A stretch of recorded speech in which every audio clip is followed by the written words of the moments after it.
Shalom aleihim besem Yesua HaMasiah. Salam sejahtera di dalam nama Tuhan Yesus Kristus. Yesus Kristus adalah satu-satunya Allah yang benar, Allah penuh hikmat, Allah segala masa, dari sejak sebelum segala abad, sekarang sampai selama-lamanya. Saya Pendeta Henry Tandianta, Master of Bibliology Studies ya. Kita akan membahas sebuah tema ini belum pernah ada yang membahas di luar sana, yaitu detik-detik orang mati Alkitabiah ya. Detik-detik orang mati Alkitabiah. Nah, Bapak Ibu Saudara, sebelum saya membahas tentang detik-detik orang yang mati menurut Alkitab, pertama harus disadari dulu, ingat hal ini. Roh seseorang, orang itu kan punya roh ya. Selain manusia ini, selain punya roh juga punya tubuh, punya jiwa dan punya nyawa. Saya nunjuknya gini, punya tubuh, punya jiwa itu pikiran, kecerdasan, dan punya nyawa. Saya tunjuk jantung, ini kameranya kebalik, mestinya sini. Ya. Jadi orang itu ada nyawa, ada jiwa, ada tubuh, ada roh. Roh seseorang, agama apapun Anda, ya. Sekarang di dunia ada 4.300 agama. Saat Anda masih jadi janin dalam kandungan ibu Anda, maka Anda diberi karunia, yaitu roh. Oleh siapa? Oleh Yesus Allah ya. Lalu Anda hidup di dalam kandungan ibu Anda, sebab Allah yaitu Yesus adalah roh dari segala makhluk. Yesus adalah Allah, roh segala makhluk. Bilangan 27 ayat 16. Saya ulang. Siapapun Anda, agama apapun Anda, mau percaya atau mau menolak, ya. Tetapi fakta ilahi, fakta Alkitab menunjukkan ketika Anda dalam kandungan ibu sebagai janin kurang lebih umur 8 minggu, maka Anda diberi atau dikaruniakan roh. Oleh siapa? Oleh Yesus. Sebab Yesus adalah Allah dari roh segala makhluk, baik roh manusia, roh malaikat, roh serafim, roh kerub, termasuk roh iblis, termasuk roh setan ya. Makanya ada istilah roh jahat daripada Allah ya, kan ada begitu ya, roh jahat daripada Allah. Jadi karena Allah atau Yesus itu adalah Allah dari roh segala makhluk, termasuk roh jahat iblis itu kan dulu malaikat ya. Jadi Allah menciptakan malaikat lalu malaikat itu memberontak menjadi iblis dan menjadi setan. Makanya ada kata-kata roh jahat yang daripada Allah. Ya. Kemudian tadi kan waktu Anda hidup, kita semua ini waktu di dalam kandungan diberikan atau dikaruniakan roh oleh Yesus. Ada yang roh laki-laki, roh perempuan. Demikian pula nanti saat meninggal atau saat mati, perhatikan baik-baik, agama apapun Anda, ya, maka semua orang yang mati ditentukan atas izin Yesus. Enggak Pak, atas izin Allah. Silahkan Anda tolak, silahkan Anda apapun. Saya memberitahu ya, agama apapun Anda, semua manusia itu ketika mati dapat atau diizinkan oleh Yesus ya. Diizinkan oleh Yesus Allah, sebab pemilik roh segala makhluk adalah Yesus. Maka walaupun Anda beragama apapun, yang menentukan kapan Anda mati adalah Yesus Allah. Pasti Pak, pasti. Meskipun Anda nolak, gitu. Yang menentukan mati hidup kami ya Allah kami. Ini saya kasih tahu yang benernya. Ya, semua kita itu, agama apapun Anda, yang menentukan nanti ketika Anda mati adalah Yesus. Nah, beginilah detik-detik prosesnya, ya. Pertama, roh manusia atas izin Yesus meninggalkan tubuh, ya. Roh manusia itu meninggalkan tubuh lebih dulu, ya, sebelum mati, ya. Inilah yang sering disebut telah dipanggil Tuhan. Yang dipanggil Tuhan itu rohnya. Betul apa betul? Bukan nyawa, Pak, bukan. Rohnya. Karena roh ini awalnya dikaruniakan oleh Allah. Kemudian ketika tiba waktunya seizin Allah. Makanya orang mati itu ditentukan oleh Allah. Mati nggak mati, kapan matinya itu ditentukan oleh Allah. Yaitu oleh Yesus. Meskipun Anda agama apa saja. Ya. Ya, tanpa Anda sadari, oh, kami menolak itu, Pak. Yang menentukan mati kami ya Allah kami. Ini tak kasih tahu benernya. Menurut Alkitab, kita semua ketika mati nanti ditentukan oleh Yesus atas izin Tuhan Yesus, kita dipanggil. Yesus memberi contoh di dalam Matius 27 ayat 46. Eli, Eli, lama sabachthani, Allahku, Allahku, yaitu Roh Kudus, rohnya Yesus. Roh Kudus, rohnya Yesus meninggalkan tubuh fisik Yesus. Proses roh Yesus meninggalkan tubuh fisik adalah atas seizin Allah. Siapa Allahnya? Allahnya ya Yesus sendiri yang ada di surga. Bingung, Pak? Sudah tahu. Anda mau bingung mau apa? Itu yang terjadi, ya. Eksistensi Allah itu ada Allah, ada Tuhan. Maka ketika Tuhan sedang atau Allah sedang berkarya sebagai manusia fisik namanya Yesus, maka ketika detik-detik menjelang matinya Yesus, roh Allah, Roh Kudus, roh Yesus pergi meninggalkan Yesus fisik manusia. Pusing, Pak, sudah tahu. Kalau Anda tidak pusing, Anda sudah jadi orang Kristen. Ya. Kalau setengah pusing, paling jadi Nasrani. Ya. Karena roh Yesus adalah Roh Kudus, karena roh Yesus adalah roh Allah sendiri, maka rohnya kembali sebagai Allah di surga. Jika yang mati adalah manusia biasa, ini seperti kita ini ya, maka nanti roh manusia akan keluar dari tubuh atas seizin Yesus Allah yang mengaruniakan roh manusia dulu pada saat Anda jadi janin.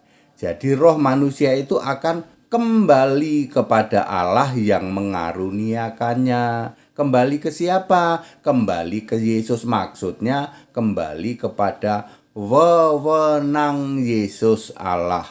Pengkhotbah 12 ayat 7. Inilah yang disebut telah dipanggil Tuhan, telah dipanggil Allah.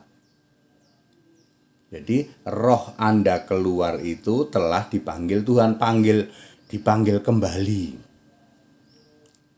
Ya, tapi tidak ada telah dipanggil kembali ke rumah Bapa, enggak ada ya. Bapa bukan Allahnya. Jadi telah dipanggil Allah, telah dipanggil Tuhan. Yang dipanggil apanya, Pak? Rohnya. Siapapun Anda, agama apapun Anda, yang menentukan kapan Anda mati, kapan Anda dipanggil Tuhan adalah Yesus Allah. Dialah yang dulu mengaruniakan rohmu pada saat Anda jadi janin. Bilangan 27 ayat 16, janin dalam kandungan. Kira-kira umur 8 minggu Anda dikasih atau dikaruniakan roh oleh Yesus. Ketika Anda akan mati, maka roh ini dipanggil kembali atau diizinkan keluar dari tubuh Anda oleh siapa? Ya oleh yang mengaruniakannya. Siapa? Yesus. Pengkhotbah 12 ayat 7.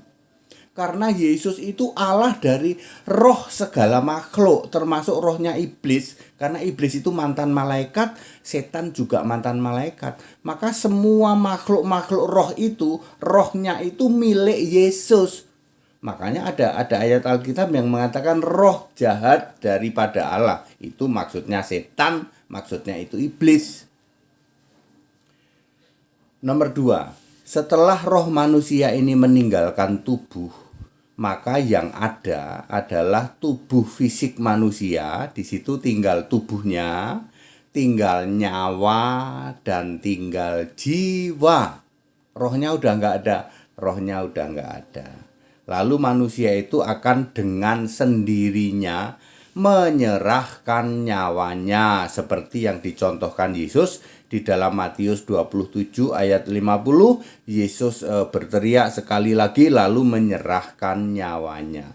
Inilah yang oleh orang-orang di luar kekristenan dinamakan sakaratul maut.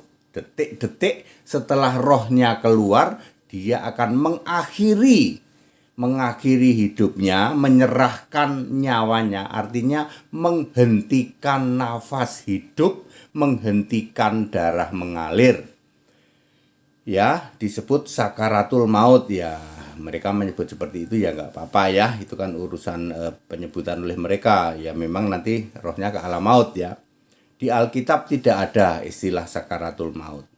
Nah, selisih waktunya berapa menit, Pak? Selisih waktu antara roh ini meninggalkan tubuh, ya, lalu tubuh menyerahkan nyawanya, jeda waktunya beberapa menit saja, bahkan bisa beberapa detik, sepersekian detik.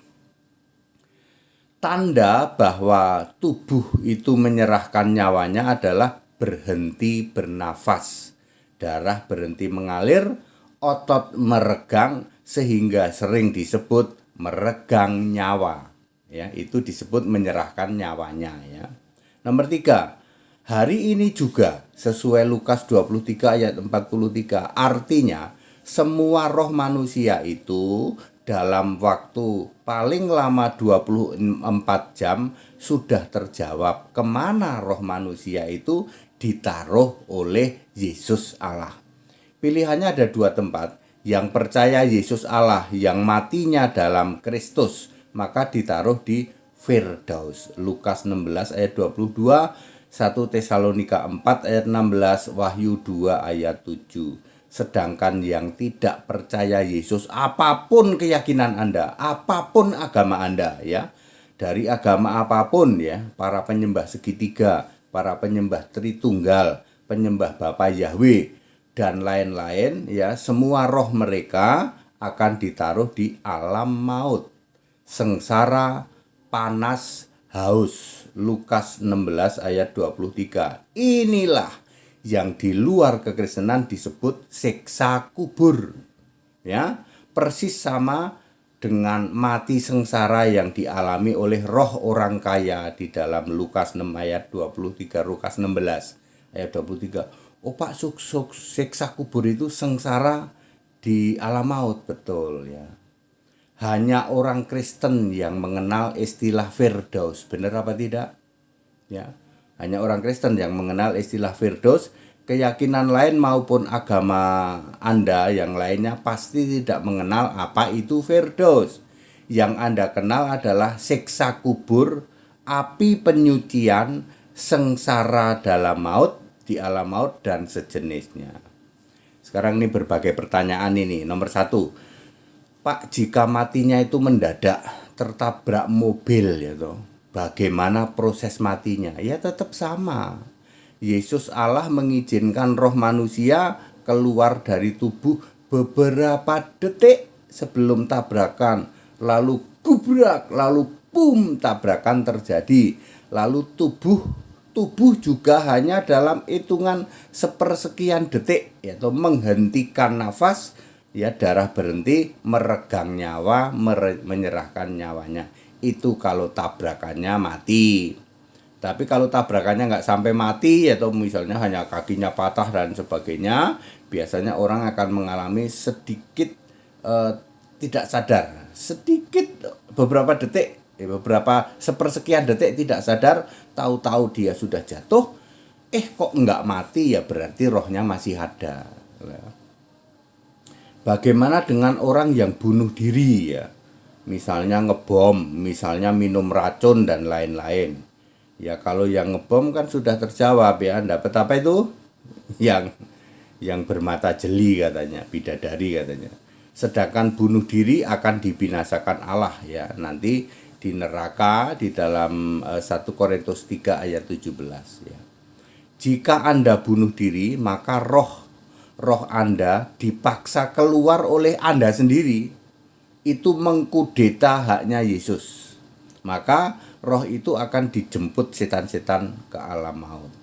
Sedangkan proses meregang nyawa bagi yang bunuh diri sama saja dengan orang mati lainnya. Meregang nyawa ya, menghentikan nafas hidup, darah mengalirnya berhenti, otot-otot meregang, lalu disebut meregang nyawa. Ya, bagaimana yang matinya rame-rame, Pak Pendeta HTD, kecelakaan pesawat jatuh, kapal tenggelam. Apakah Allah itu bingung menentukan ini roh mereka itu mau ditaruh di mana ya? Apa di alam maut, apa di Firdaus? Kalau yang jadi Allah itu Anda, pasti bingung. Puji Tuhan, yang jadi Allah itu Yesus Kristus, Maha Kuasa, pasti tidak bingung. Shalom, Gaifu Pendeta HTD. Jadi clear Bapak Ibu Saudara. Saya ingin menjelaskan bahwa sejak dari awal, ketika usia kurang lebih 8 minggu menurut ilmu kedokteran, pada saat itulah sebuah janin dinyatakan hidup. Pada saat itulah Yesus memberi roh kepada janin itu. Nggak peduli Anda agamanya apa, nggak peduli Anda orang tuamu menghujat-hujat Yesus gitu. Tetap yang menentukan kamu hidup agama apapun adalah Yesus. Kenapa, Pak? Karena Yesus itu Allah dari roh segala makhluk. Ya, Bilangan 27 ayat 16. Ya betul ya. Bilangan 27 ayat 16 ya. Jadi roh dari segala makhluk, roh manusia, roh malaikat, roh serafim, roh kerub, termasuk rohnya iblis, termasuk rohnya setan-setan itu milik Allah atau dalam wewenang Allah. Ya, dalam wewenang Allah, ya. Makanya jangan heran nanti ayat Alkitab ada yang mengatakan roh jahat daripada Allah, daripada Tuhan. Kalian bingung toh? Bingung, tanya ke Pendeta HTD, ke Gaifu ya. Bukan pendeta kaleng-kaleng Pak ya, bukan. Itu yang pertama harus disadari. Ketika Anda hidup, yang memberikan roh adalah Yesus. Agama apapun, ada 4.000 agama di dunia. Tapi kami menolak, silakan Anda menolak. Gitu. Tidak masalah ya. Ini saya ngasih tahu yang benernya. Kemudian ketika manusia itu mati, yang mengizinkan mati atau belum mati itu Yesus. Allah Pak, lah ya Allah itu punya nama Yesus. Ya. Jadi orang mati berarti rohnya dipanggil oleh Tuhan. Siapa yang manggil? Ya Yesus. Dulu yang mengaruniakan kan Yesus. Maka Pengkhotbah 12 ayat 7, roh kembali kepada yang mengaruniakannya, yaitu Allah. Kembali kepada wewenangnya Allah, terserah mau ditaruh di mana. Nah prosesnya seperti itu. Rohnya dulu keluar, dipanggil Tuhan. Ya. Lalu beberapa detik kemudian, bisa beberapa detik, bisa beberapa menit. Ya. Tubuh, jiwa, dan nyawa akan menyerahkan nyawanya. Yaitu nggak usah dipaksa-paksa, nanti akan menyerahkan nyawa dengan sendirinya ya. Kalau normal artinya tidak tabrakan atau tidak ya mati normal lah, itu beberapa detik sampai mungkin menit lah ya. Dia mulai tersengal-sengal, nafasnya berat ya toh, nafasnya tinggal 1-2 begitu kan orang sering menyebutnya. Lalu dia nanti akan menyerahkan nyawanya, otot-ototnya meregang, maka disebut meregang nyawa. Meregang nyawa itu artinya menyerahkan nyawanya ya. Di Alkitab banyak ayat yang seperti itu. Jangan sampai kamu memperoleh segala isi dunia tapi kamu kehilangan nyawanya ya. Kehilangan nyawanya itu artinya mati ya. Itu yang disebut mati itu sebenarnya itu. Makanya definisi mati menurut kedokteran, kalau otak sudah tidak berfungsi, jantung tidak berdetak, nafas berhenti. nafas dan jantung itu disebut nyawa, sedangkan otak itu disebut jiwa. Katanya yang terakhir itu jiwa menurut kedokteran. Jantung bisa saja berhenti, makanya nanti ada yang namanya mati suri gitu, mati suri, tapi otak belum. Otak masih berfungsi sehingga suatu saat entah dengan proses bagaimana bisa hidup lagi. Yang sering disebut mati suri ya. Oke, jadi itu disebut meregang nyawa atau menyerahkan nyawanya. Sulit Pak kami memahami. Ini ada pendeta yang ngasih tahu yang benar. Ya. Ya, puji Tuhan loh, ada orang yang bisa ngasih tahu seperti ini loh. Ya. Lalu bagaimana setelah itu yang disebut meregang nyawa. Rohnya kembali kepada wewenang Allah. Yang percaya Yesus ya, lupa dulu Habil belum percaya Yesus, Habil percaya kepada Tuhan Yahweh huruf besar semua. Yahweh itu Yesus Pak, iya. Masa Pak, alah, udah primitif banget Anda yang nggak tahu bahwa Yahweh itu Yesus, itu primitif banget itu. Itu yang saya sering menyebut itu ajarannya para pendeta kaleng-kaleng itu. Dia nggak tahu bahwa Yahweh itu Yesus. Jadi Habil itu percaya Yesus Pak, percaya Yesus. Sudah ada kitab kehidupan sudah, makanya Habil ditaruh di Firdaus. Penghuni pertama Firdaus adalah Habil, karena Habil mati duluan dari ayahnya kan, bapaknya kan Adam mati belakangan. Habil duluan mati. Ya, Habillah penghuni pertama Firdaus gitu. Ya. Ya, semua roh orang-orang yang percaya Yesus hanya yang percaya Yesus, Pak. Percaya Bapa gimana Pak? Enggak laku, Pak. Anda boleh merah kuping, Anda boleh maki-maki HTD, tetapi Anda tidak bisa bantah. Ketika Anda mati, Anda baru tahu, benar. Ternyata tak pikir aku jadi pendeta ditahbiskan dulu. Pendeta besar ditahbiskan. Tak pikir nanti masuk Firdaus, ternyata masuk ke rumah Bapa ya, di mana di kerajaan maut. Ya. Pendeta Henry Tandianta ternyata benar. Orang itu ditentukan ke alam maut atau ke Firdaus ternyata berdasar iman pada Yesus. Urusan perbuatan nanti akan dibalas dengan mahkota. Ya, di dalam Matius 16 ayat 27, 1 Tesalonika 4 ayat 16-17. Baik Bapak Ibu Saudara, jadi demikian detik-detik ya detik-detik orang yang mati menurut Alkitab. Ini kebenaran. Jadi saya kesimpulan ya, pertama harus dipahami ketika kita semua jadi janin kurang lebih umur 8 minggu, maka Anda mau nolak kek, Anda mau bantah kek ya, terserah, tetapi kita semua diberi roh oleh Yesus. Ya, yang memberi kehidupan kepada semua manusia adalah Yesus. Lalu Yesus juga yang punya wewenang memanggil roh. Ya, yang sering disebut telah dipanggil Tuhan. Lalu nanti tubuh akan menyerahkan nyawanya atau meregang nyawa, menghentikan nafas, jantung berhenti, jiwa juga berhenti ya. Tubuh, jiwa dan nyawa nanti dikubur, mau dikremasi tidak masalah, mau dikubur kayak mau dikremasi tidak masalah, sama saja ya. Tetapi roh kita kembali kepada wewenang Allah yang mengaruniakannya ya. Very clear. Segala hormat kemuliaan untuk Yesus Kristus, satu-satunya Allah yang benar. Shalom alaihim bisem Yesua Hamasiah. Assalamualaikum warahmatullahi Isa Almasih. Haleluya. Amin.